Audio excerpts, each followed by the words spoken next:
Hey there friends, Dave Paulides, Canam Missing Project, copyrighted edition for a video channel. Thanks for being here. This is a missing person segment, and oh, do I have a good one for you today. You've never heard of this one? This is a new cluster. Been following a couple cases for over a year and a half, and the third one just happened, and it woke me up. So we're going to talk about that today. Got some cool letters, and I hope you had a good holiday. And you and I had a very, very nice, quiet, recuperative day, and still on the interview bandwagon for Missing 411, the UFO Connection. A lot of you people have sent me some great notes about it, and I'm really pleased and thankful that everything's coming in the right way. So if you still haven't gone out to watch it yet, there are the places you can get DVDs and Blu Rays. You can get directly from me, and that's our website. And if you want to watch it online, take a screenshot or pause the video right now and write down the address for where you can get them online. Okay? And then I'm going to keep plugging this for a while. In Denver, there's a biggie coming up. January 12th, it's a Thursday. I'm going to be in Golden, Colorado that night with my movie, and I'm going to show it. And if you go to the Sasquatch Outpost, you can buy your tickets there.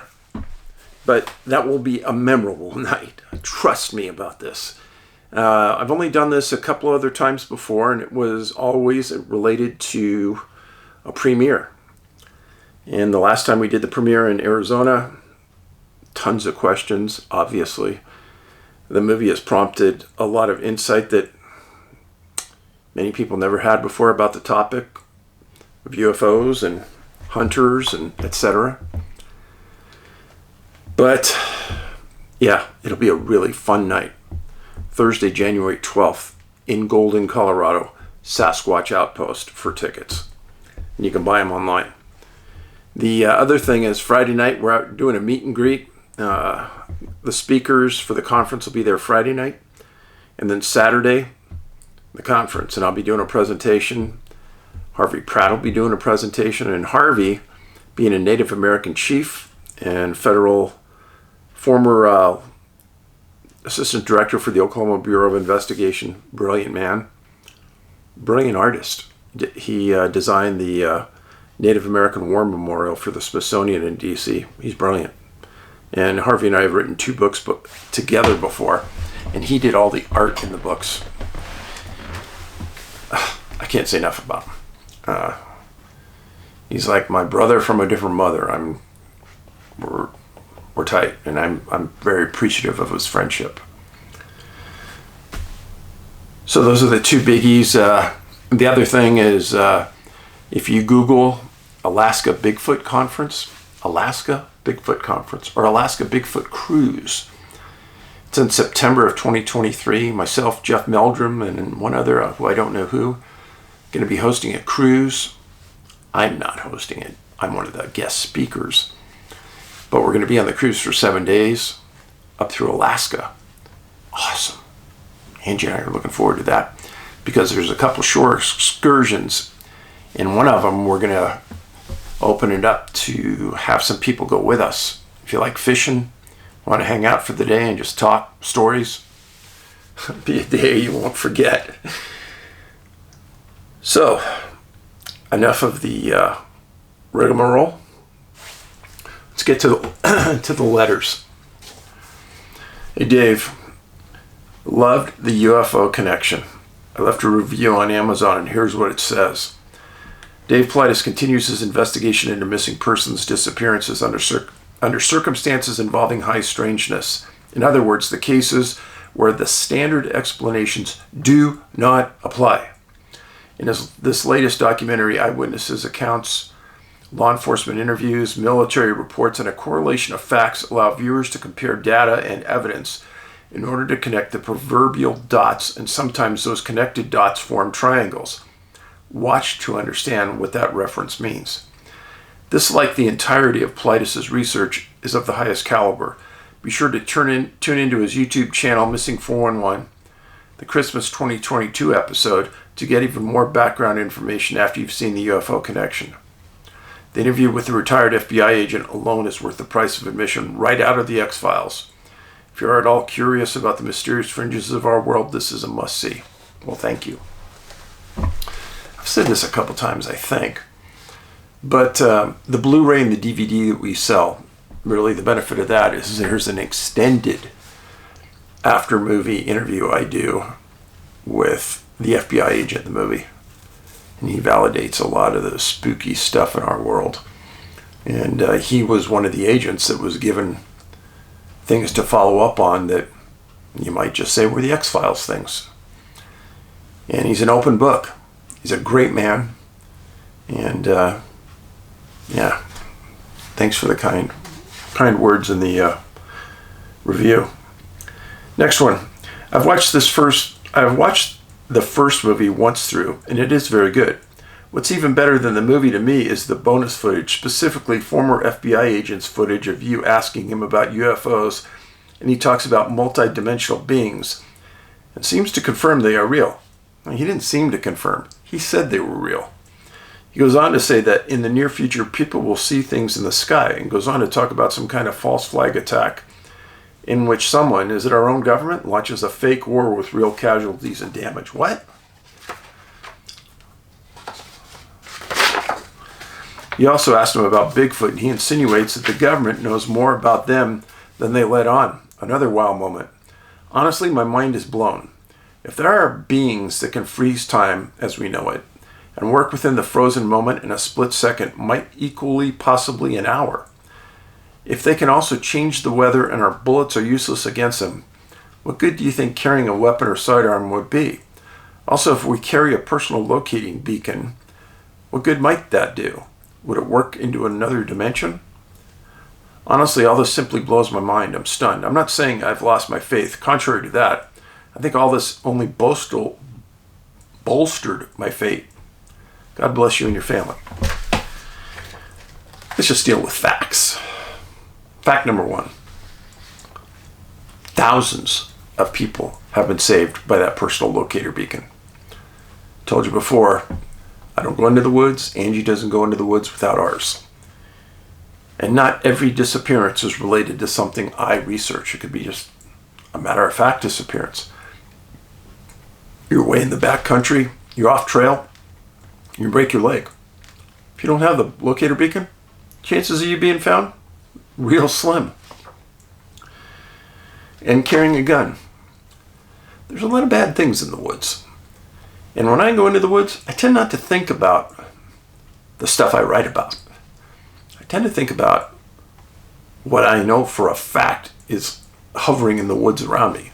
Mountain lion, bear, grizzly bear, elk, moose. Contrary to what a lot of people think, moose are some of the most dangerous animals out there.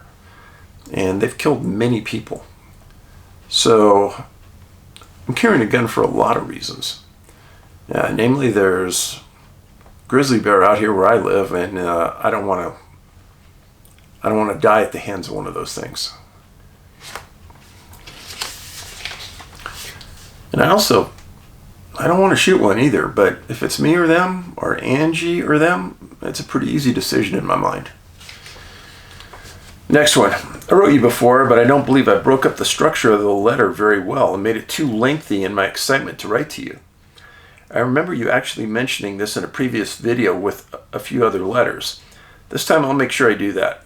I'll also have an interesting question to ask you in this letter if you don't mind expanding on it. So what he's referring to is I've instructed my people that if we get one of those long rambling with no paragraphs, no sentence structure, and it's just all one big long blob, send it back and say, hey, we're not going to take the time to fix your sentence structure, write your paragraphs. It's just too hard to read. I'm not being rude. I just run out of time. Onward. I just finished watching your new movie, The UFO Connection, right before Christmas. All I can say is, wow. What an incredible amount of research, time, and energy this must have taken you and your team. I'm a newer viewer to your channel since a few months back, so I'm still trying to get filled in on this topic and all things going in our world today related to the missing 411 phenom. Your movies, especially this one, has really been informative, and it's opened my eyes up to things I wasn't even aware of before. That's kind of the general feeling I get from people. I definitely do think that there's something out there that's beyond our current comprehension that is taking people. I plan on re-watching the movie to get a better understanding of everything because there's just so much good info to absorb. I've stated before, the most common comment I see online, I've watched it 3 or 4 times. You don't see those comments about movies very often. So I'm very, very appreciative that you guys are understanding that there's important info out there. I think the most impactful interview you did, at least to me, was with the man who said he was abducted. I'm pretty open-minded to most things, but unless there's evidence or rhythm or rhyme to people's stories, sometimes I find myself doubting. But he had hard evidence that couldn't be explained. The bullet. When that showed up on the TV screen, I was blown away. The whole documentary was flawless and deserves more recognition. I plan to share it with everyone I know. Thank you. I'm trying to share it with everyone I know. I also wanted to make mention your videos have been extremely helpful in regards to advice for those in the woods. We own roughly 65 acres of dense forest connected to a large state park in eastern Tennessee near the Chuck Swan region. My husband has recently shown an interest in hunting deer and coyotes, so I know what exactly to get him for his birthday next year, a satellite locator beacon. Ka-ching! Thank you! For this important information and advice in your videos, I thank you. My question to you is, do you think there is connection to missing 411 cases in old logging roads or areas?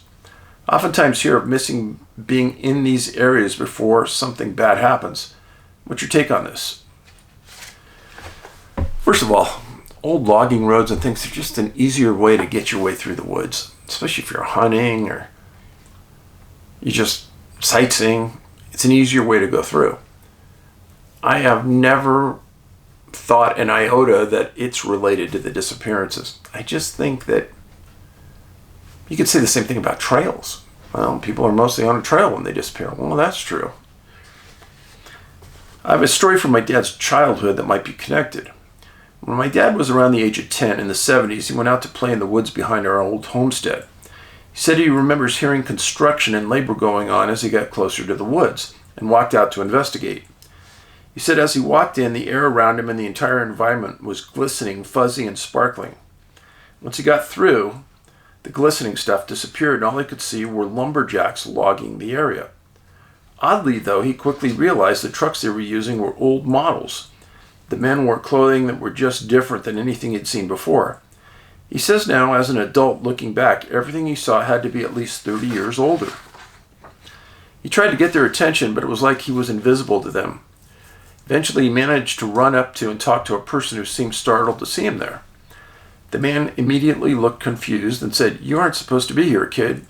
Let me walk you back to the edge of the wood line so you don't get hurt." That's exactly what the man did, walked my dad in the direction he came from. The next thing my dad said he knew, he was lying on his back in a ravine in a clearing. He's even shown me the exact spot. He remembers it so vividly. Obviously, he was very confused, and so he went back home. The strange thing was he didn't feel the need to talk to his parents about it. He said it was like he couldn't. Apparently, his mom was worried about him because he had been missing for hours and it was almost sunset. To my dad, though, the encounter lasted at most 15 to 20 minutes. The next day, he went back up there to the same spot and there wasn't any indication or signs of logging at all. About 20 years ago, he got curious and posed a question to my grandfather over lunch one day. He asked him, "Hey, Dad, before I was born, did the woods ever get professionally logged?" To his surprise, my grandfather said yes, in fact it had, and the last time it occurred was when my grandfather was a boy himself. I'm curious if when Lumberjack saw my dad, if he thought it was my grandfather as a child and walked him back towards his house, but who knows. It seems like a time leap situation, in my honest opinion. My dad doesn't find anything about this story alarming and actually tells it as something cool that happened to him. I used to think this too until finding your channel. I grew up in these woods and never in my life encountered anything like this, but I do remember always having a cell phone, weapon, and dogs with me. The only weird thing is the absence of any animals, noises on occasion. I know we have a lot of rare deer in the area. You aren't allowed to shoot by law, and we even nickname our barn the Deer Barn because we have so many back there. After watching the UFO Connection, it just made me wonder if a high deer population could also be a hotspot for these types of interactions. The fact that it's also an old logging area where my dad went missing, though, is also strange. I hope you and your little family had a Merry Christmas and looking forward to seeing more of you in the upcoming year. I've enjoyed seeing your channel turn into what it's become. Why, thank you. Thank you for that story. So, in the movie, The UFO Connection, Missing 411, The UFO Connection,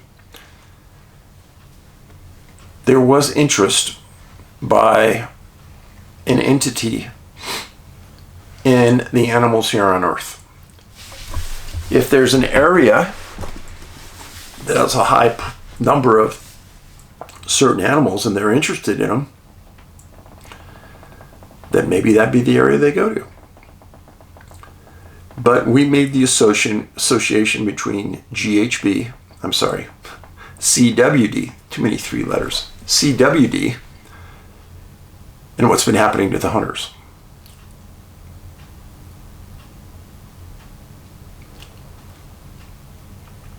And I picked that area because it was so obvious what was happening.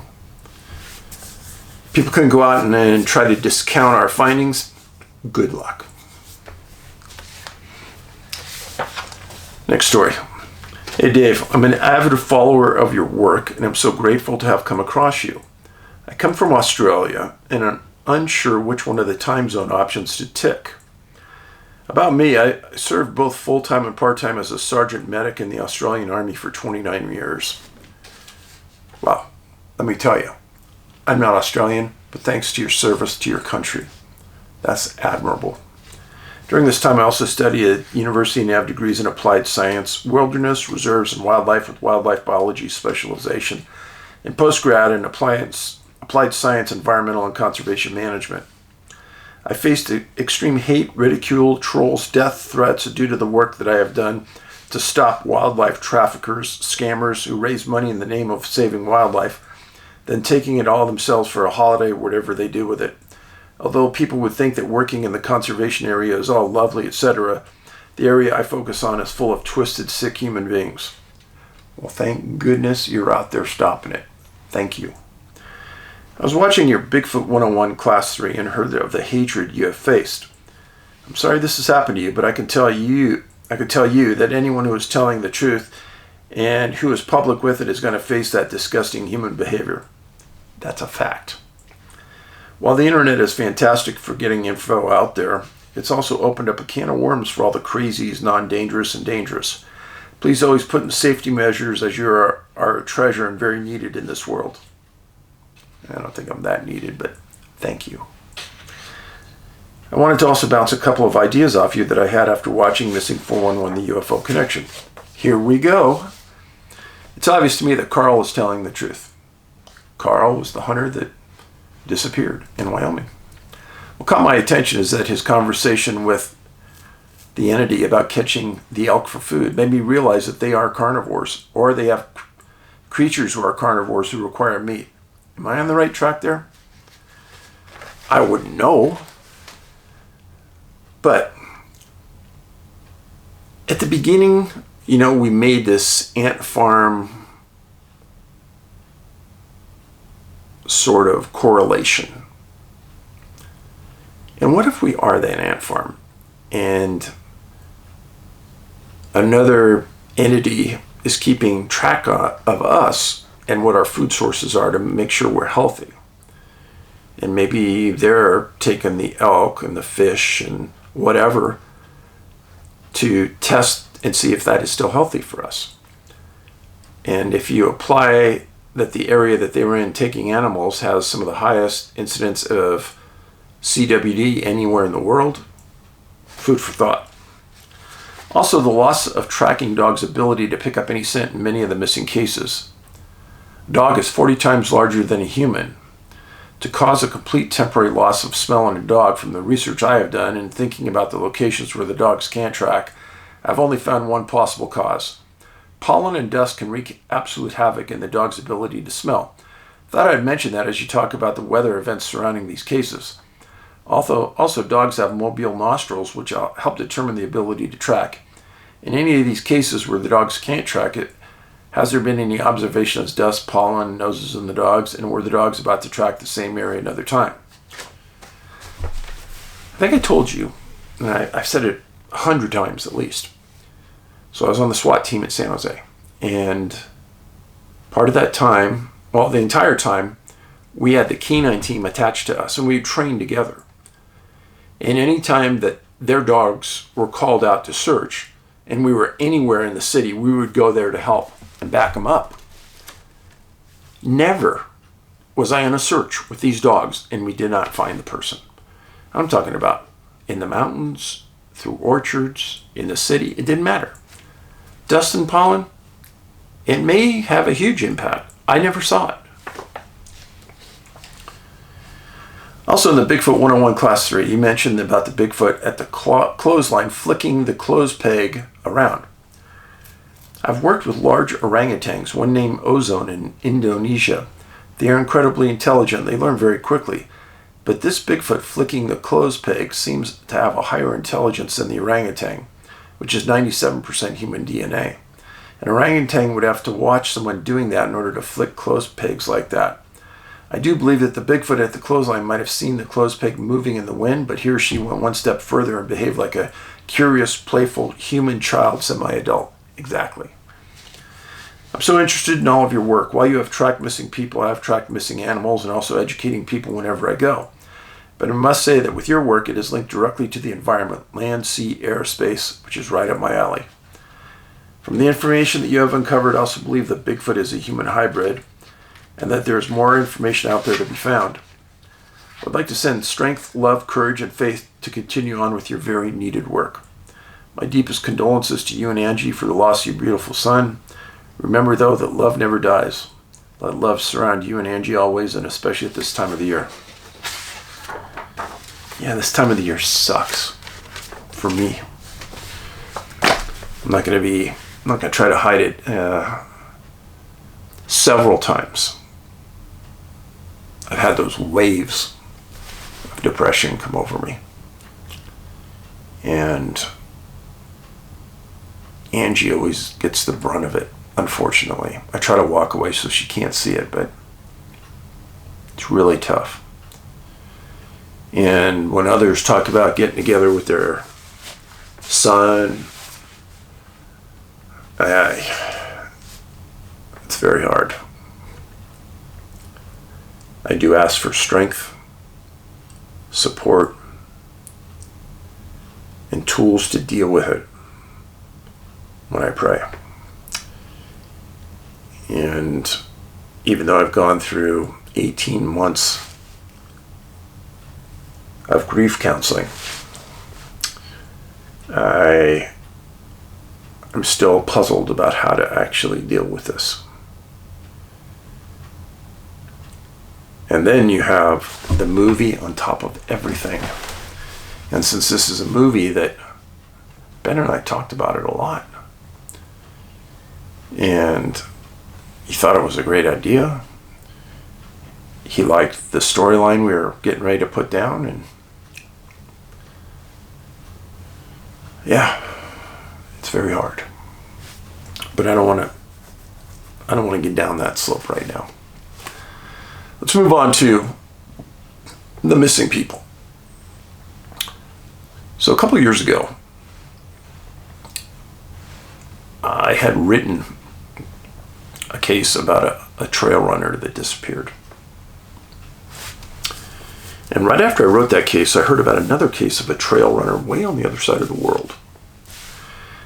And if you're a regular watcher of this segment, you know, I wrote about a missing trail runner from Colorado just a few months ago.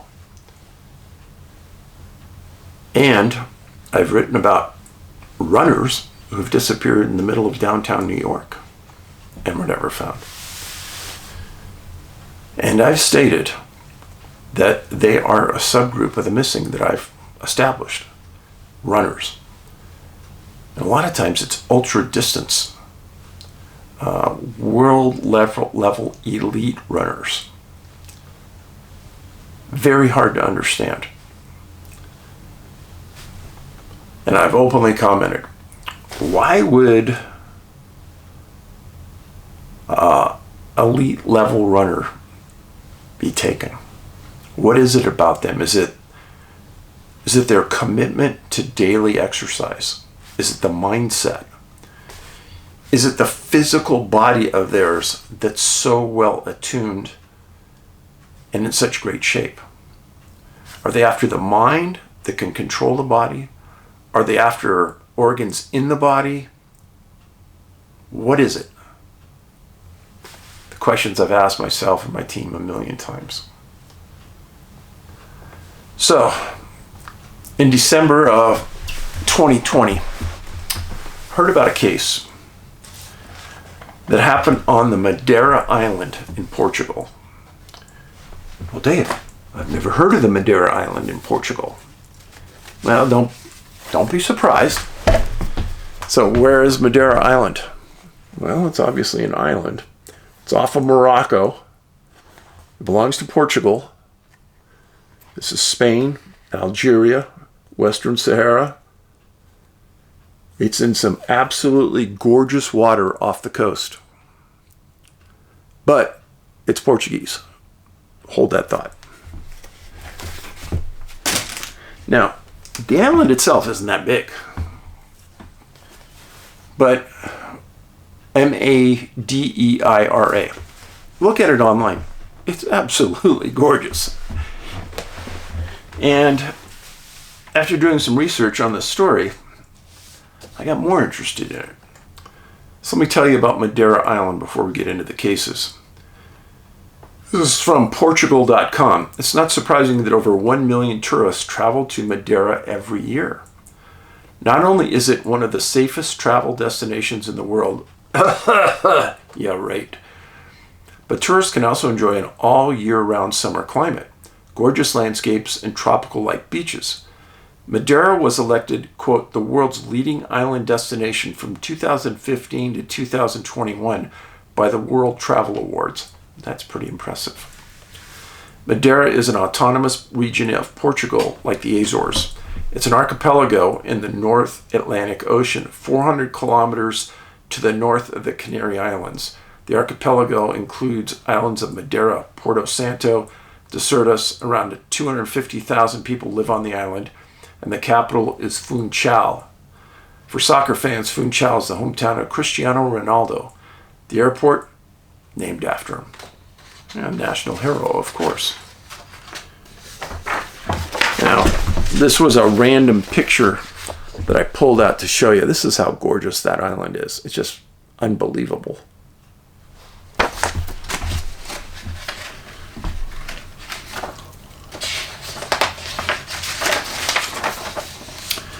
Madeira is a popular year-round resort, particularly for fellow Portuguese, but also British. 148,000 Brits visited in 2021 and 113,000 Germans.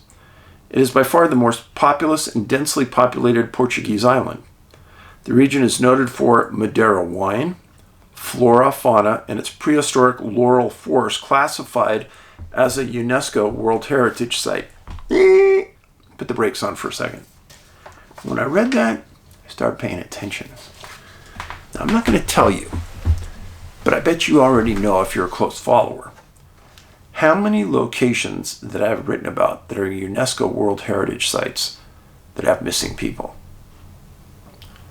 Yeah, Dave, I didn't know that. Okay. The main harbor in Funchal has long been the leading Portuguese port and cruise liner dockings, and an important stopover for Atlantic passenger cruises between Europe and the Caribbean and North Africa.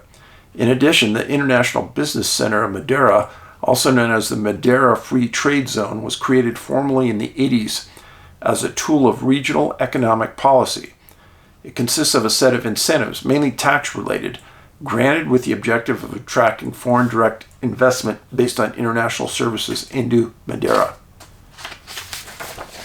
So, now you have a little bit of information about the island. Let's get to the reason why we're here. Now, first of all, the first man that ever caught my attention on this island was an individual named Jascha Hardenburg, 28 years old, German. He was in Madeira vacationing. He was considered an ultra-elite trail runner. And he was running a mountain route on December 29th, 2020 at 2 p.m. At that same time, when he was well into the mountains, he sent a text to a friend saying, "I'm lost." At 5 p.m. that night, his friend contacted the Portuguese, or the Madeira police, and they started a 4-day search. They found nothing. And the unusual part of this is that they did find a ping on the cell phone, but there was just one. And he was staying in an area near Calheta. This is Calheta on the island. Remember that location, okay? Calheta.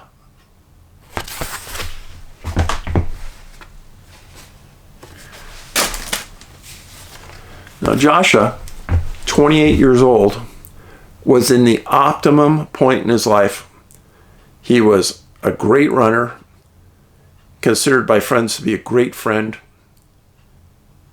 And the 4-day search, they found nothing.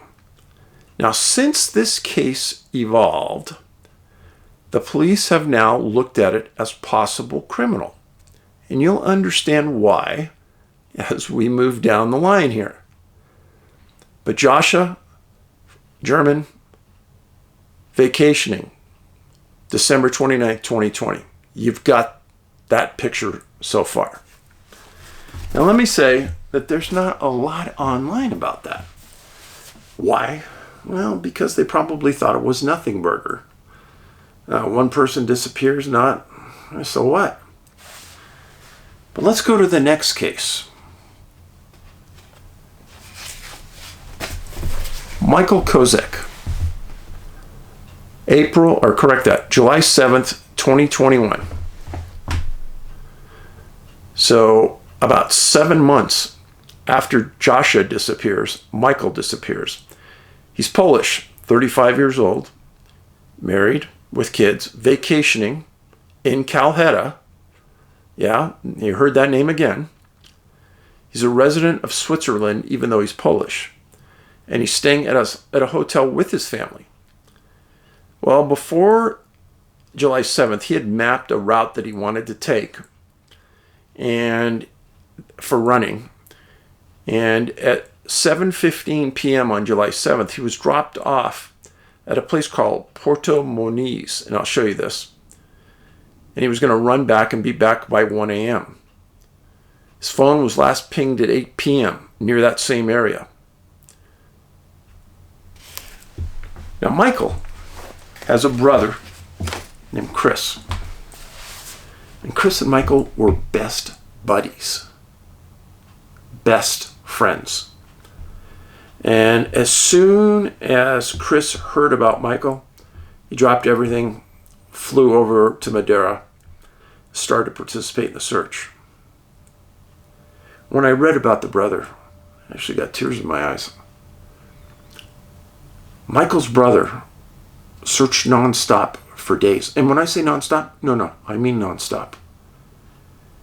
And at one point, he had to be hospitalized because of dehydration, and he hadn't been eating, and he hadn't been drinking, because he was on such a hard push to find his brother, and he knew that time was important. Now again, Michael was on a planned running route that he had spent the time, trails, etc. And he was staying in Calheta. Does that have anything to do with it? Because Joshua was too? I don't know. Married with children. Loved by his family. His brother Chris went back to Madeira multiple times. This time the search for Michael was quite a bit more than it was for Joshua. But again, they found nothing. And then we come to the reason we're here today. December 11th this year, 2022. Darren Kay from England, UK resident, considered an ultra elite athlete, long distance runner. And he was staying in Calheta, there's Calheta again, with his partner, who's also a runner, named Victoria. He had 20 years of racing and running experience at the elite level. He's 52 years old. Well, on December 11th, he and Victoria ran a circuit near town and completed it. And he said he was going to run a bit more. And they separated. Okay. He didn't come back. Victoria calls the police. Massive search. There was a couple articles that stated that high winds kept searching down, flights down. He disappeared on the 11th of December. Well, 10 days later, on the 21st, they found nothing and they termed the search. Darren Kay was not found. Michael Kozec, not found. Jascha Hardenburg, not found. So let's go through this. The ages are increasing in age as the disappearances go down. First one, Jascha, 28. Michael, 35. Darren, 52. Nationalities, German, Polish, English. What do they all have in common? Calheta. And they're all ultra marathon runners. What else are they? I'm glad you asked that. They're all white males. They were all alone. Because remember, Darren was running with his girlfriend, and they had that point of separation where he goes, I'm going to run a little bit more. So they were alone.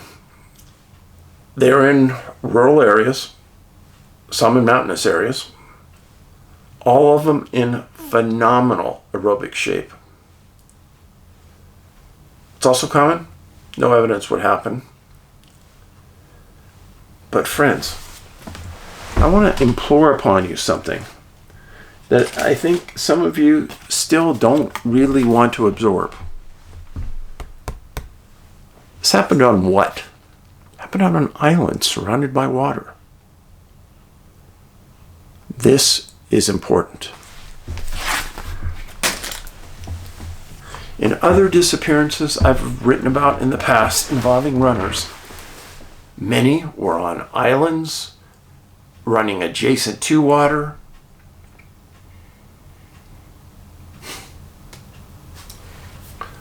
This really woke me up. We now have a new cluster in Madeira. These 3 missing runners. Now, if I was the police chief in Madeira, I can understand why he now made the Jascha Hardenburg case a criminal case. I would suspect that they also made the Kozec case a missing case, and the Kay case a missing case, all criminally a possibility. There's also rumors that there's a 4th case, a Frenchman named Benoit. Very, very little information out there about this. It may be the issue of language, but I searched it pretty hard and I found some information, but I couldn't find anything that the police validated, so I didn't want to include it as a formality.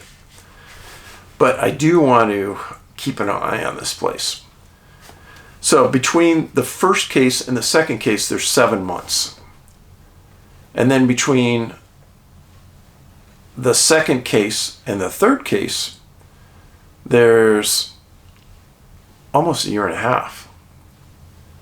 So as the ages are increasing, the time between cases are increasing as well. In many of the cases I write about, they aren't nearly as condensed in time and space as these are. But I've explained that if you separate the cases by 20 or 30 years, that's essentially an entire career for a law enforcement officer, let's say.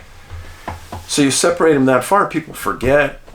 The investigators that handled the first case aren't around for the second case. A lot of people in law enforcement, I've stated this before, do not like to handle missing persons cases. It's more of an elite level, how do you do if you're working homicide. So in a lot of jurisdictions, the best investigators aren't working missing people. Now that may change in the future, but I'm just saying that's the way it is now. And I have no idea what law enforcement is like in Madeira. But I would like to go there someday and spend a month and really talk to the police and understand the exact locations where these 3 men disappeared. I also like to understand the demographics of the island itself. To me, the island has such good weather that you would think it would also have trail runners from the island itself. But all 3 of these men were tourists. Rather unusual, Ollie. So why aren't residents going missing? I don't know. At least residents that are long distance runners. That's really what I'm implying here, not residents themselves. Every island the size of Madeira is going to have missing people. And as many of you know, I don't just investigate regular missing persons cases. They have to fit a specific profile. These are right on the money.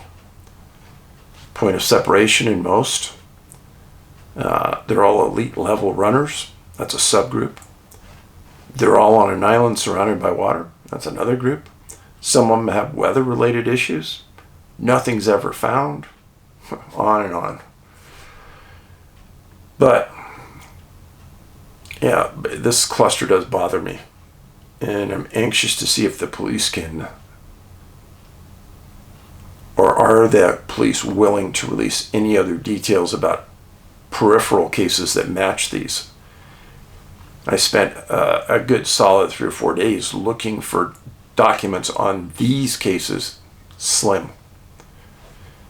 So, if there happens to be anybody out there who's Portuguese, lives in Portugal, and has access to information about these incidents, if you could translate your articles to English, and you can do it on Google Translate and send them to me, I would appreciate it. Especially information on that 4th case or 5th case.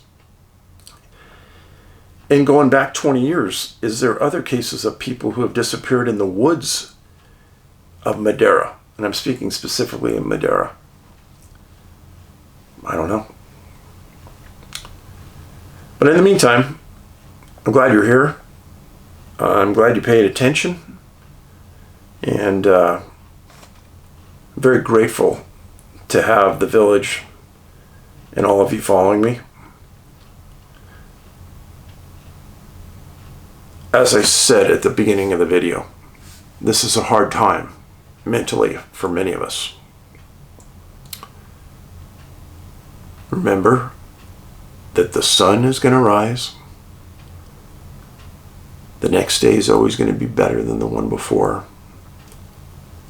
Lots of people love you, care about you. And if you have ongoing depression, you have somebody in your family that's suicidal, you get into a NAMI class, N-A-M-I, right away. And they can be online or in person. They're a great organization, and I encourage you to go.